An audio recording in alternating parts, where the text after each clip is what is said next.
Bonjour, aujourd'hui je vais vous présenter un tutoriel pour apprendre à changer votre chambre à air. Pour ce tutoriel, vous aurez besoin de votre roue, votre chambre à air, votre lot de démonte pneus et de votre pompe. Commencez par retirer l'air qu'il peut rester dans votre chambre à air.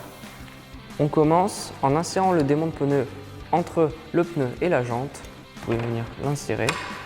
En fonction de la dureté du pneu, vous pouvez utiliser un ou deux démonte pneus. Une fois que les deux sont bien insérés, vous avez juste à coulisser pour retirer complètement le pneu. Vous pouvez ensuite retirer le pneu de votre roue avec la chambre à air.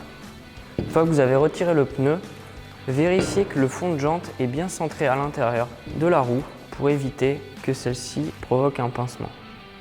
Ce fond de jante peut aussi être altéré et il faut donc vérifier son état ou le changer. Ensuite, vous pouvez vérifier toute impureté qui se trouve dans votre pneu. Donc, partez toujours du marquage du pneu pour être sûr de faire un tour complet. Donc, vous passez vos doigts à l'intérieur, très doucement pour éviter de vous blesser si jamais il reste une épine ou un bout de verre. Et vous faites un tour complet en vérifiant vraiment qu'il n'y ait pas d'impureté et évitez de recrever très rapidement après votre changement. Ensuite, vous pouvez remonter votre pneu sur la jante en veillant à bien garder le trou de la valve en face du marquage du pneu. Ça, c'est une petite astuce. Pourquoi ? Dans un but pas seulement purement esthétique, mais surtout de pouvoir repérer facilement en cas de réparation avec une rustine ou alors si jamais il y a une impureté dans le pneu, vous pouvez voir facilement, grâce à ce marquage, à quel endroit se situe le problème sur votre pneu ou votre chambre à air. Pensez à vérifier le sens de rotation de votre pneu lors du montage, qui est indiqué par une petite flèche sur le pneu. Ensuite, vous pouvez prendre votre chambre à air et la gonfler très légèrement, juste pour qu'elle prenne la forme de la roue. Donc là, j'ai seulement mis 2 coups de pompe et vous voyez, la chambre à air a repris sa forme. Je vais pouvoir donc l'insérer facilement dans mon pneu. Venez dans un premier temps insérer la valve dans le trou de valve et vous pouvez ensuite positionner la chambre à air à l'intérieur du pneu. Venez ensuite insérer le deuxième flanc du pneu en commençant par la valve et vous finissez en face de la valve. Ensuite, une fois le pneu inséré, vérifiez bien que la chambre à air n'est pas pincée entre le pneu et la jante.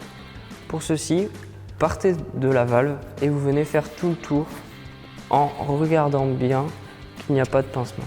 Pour être sûr que la valve et votre chambre à air est bien positionnée, la petite astuce toute simple est de vérifier que celle-ci remonte bien. Si elle remonte simplement, ça veut dire qu'elle n'est pas tordue et que la chambre à air est bien positionnée. Une fois que vous êtes certain qu'il n'y a pas de pincement, vous pouvez gonfler votre chambre à air à la moitié de la pression indiquée. Une fois que vous avez gonflé à la moitié de la pression recommandée, vérifiez bien toujours que le pneu est bien centré en le faisant tourner sur lui-même, mais aussi que la chambre à air ne sorte pas du pneu ou que le pneu ne sorte pas de la jante. Maintenant que vous avez vérifié que votre pneu est bien positionné, vous pouvez le gonfler à la pression recommandée. Pensez à vérifier le minimum et le maximum de pression sur le flanc de votre pneu. Pensez à bien vérifier la pression de vos pneus toutes les 3 à 4 semaines pour éviter de le dégrader, mais aussi pour éviter une perte de rendement qui va vous fatiguer plus vite ou alors qui va puiser dans la batterie de votre vélo électrique. Si vous avez d'autres questions ou des problèmes suite à ce tutoriel, n'hésitez pas à vous rendre dans votre magasin Decathlon habituel.